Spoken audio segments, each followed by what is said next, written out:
Pelantikan perangkat desa tahun 2020 di wilayah Kabupaten Timur Tengah Selatan Provinsi Nusa Tenggara Timur masih menyisakan 17 desa dari total 266 desa.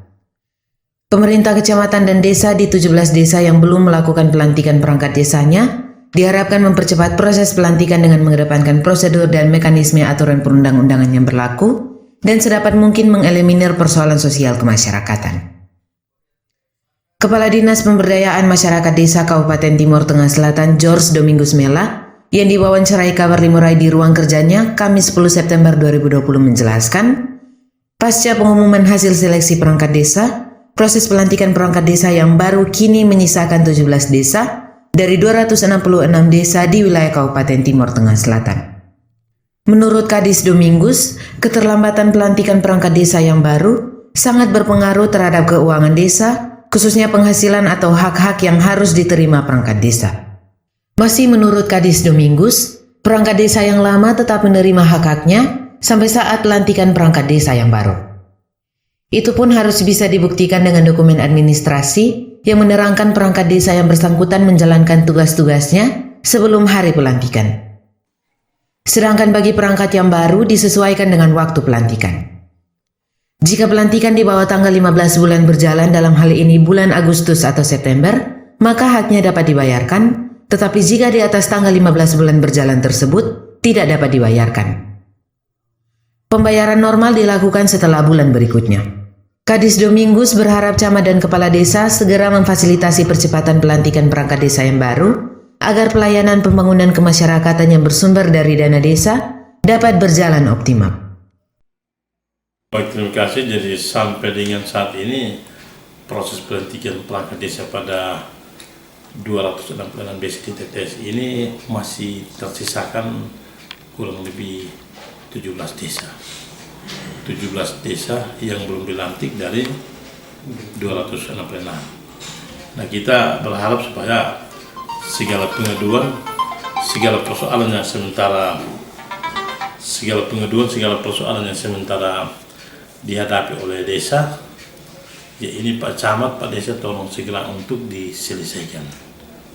Karena ketika proses pelantikan ini mengalami keterlambatan, ya tentu juga berdampak terhadap keuangan desa, khususnya dalam kaitan dengan penghasilan yang harus diterima oleh perangkat desa. Sehingga kita sudah mempertegas bagi seluruh desa bahwa untuk proses pelantikan di bawah tanggal 15 Agustus tetap kita mengiyakan untuk melakukan proses pembayaran untuk bulan Agustus sesuai dengan waktu yang ada. Sedangkan di atas tanggal 15 itu tentu kita tidak lagi izinkan.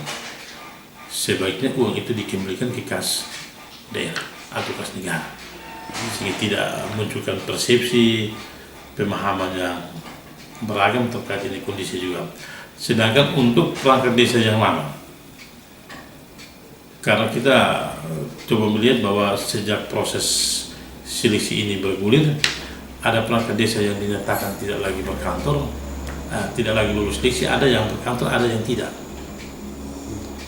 Padahal kita tahu bahwa ada sejumlah hak yang masih melekat dari perangkat desa yang lama, tapi mungkin karena pertimbangan banyak hal dia tidak melaksanakan tugas ataupun bagaimana, sehingga dalam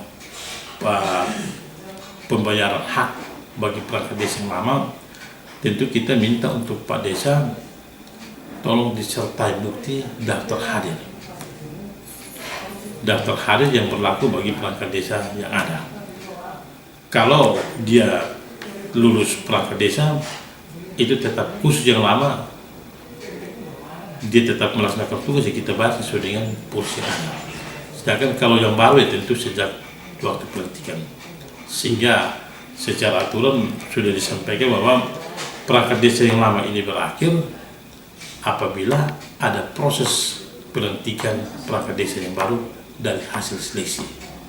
Jadi kalau dia di atas tanggal 15 Agustus tentu kita tidak izinkan lagi, karena dia tentu kerja hanya 1-2 hari habis bulan, tidak maksimal. Jadi sebaiknya uang yang ada itu kita silpakan untuk tahun berikut, sehingga nanti secara regulasi tinggal desa sepakati untuk mau manfaatnya seperti apa. Contoh ada beberapa desa dilantik ini tanggal 25 atau tanggal 1, tanggal 30 Agustus.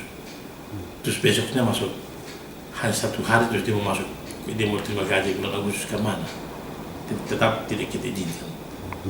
Jadi ya dengan sisa 16 ataupun 17 desa ini kita berharap untuk ini bisa segera dilakukan proses pelantikan. Tentu ada Pak Camat, Pak Desa dengan segala pengaduan yang ada, tolong difasilitasi, tolong untuk kita bisa selesaikan. Desa itu sudah kita lakukan perhitungan dan dia pas, dia tidak terlalu begitu terpengaruh dengan COVID karena kita sudah alokasikan anggaran sesuai dengan ketentuan aturan yang ada dan itu masuk sesuai dengan arahan daripada Peraturan Pemerintah Nomor 11 tahun 2019 kaitan dengan penghasilan tetap bagi perangkat desa sehingga dia tetap berjalan sesuai dengan harapan. Kalau dia tidak, silakan kalau yang kemarin itu kaitan dengan COVID itu dalam kaitan dengan dana desa. Sedangkan hak daripada perangkat desa itu dialokasikan melalui dana ADD.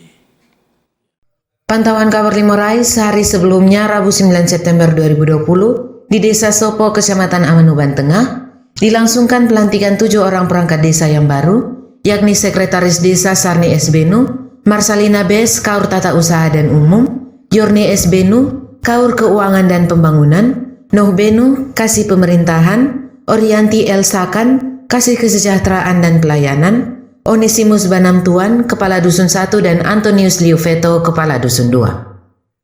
Pengambilan sumpah jabatan dilakukan Kepala Desa Sopo Martin Cornelis Jabi, disaksikan sejumlah tamu undangan termasuk tim dari Dinas PMD Kabupaten TTS.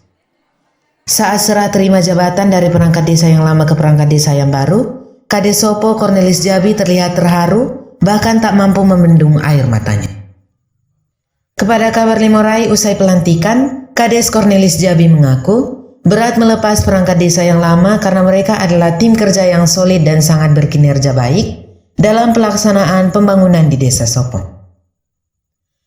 Hasil kerja mereka telah mengangkat nama Desa Sopo dengan sejumlah penghargaan tingkat Kabupaten TTS, bahkan tingkat Provinsi NTT.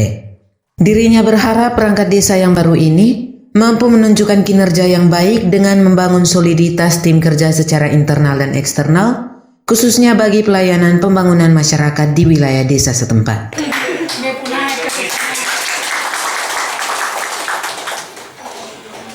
Salah satu perangkat desa baru itu saya tidak tahu pembawanya apa untuk saya.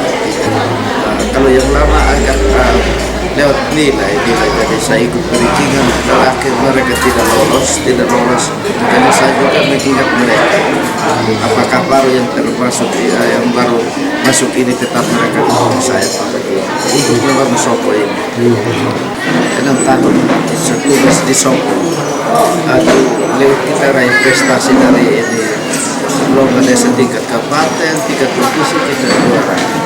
Harapan saya ke depan itu mereka harus bekerja keras dan mendukung saya untuk saya tidak puas dengan prestasi yang pernah saya raih, tapi harus tingkatkan prestasi. Polcelere, kabar Limorai mewartakan.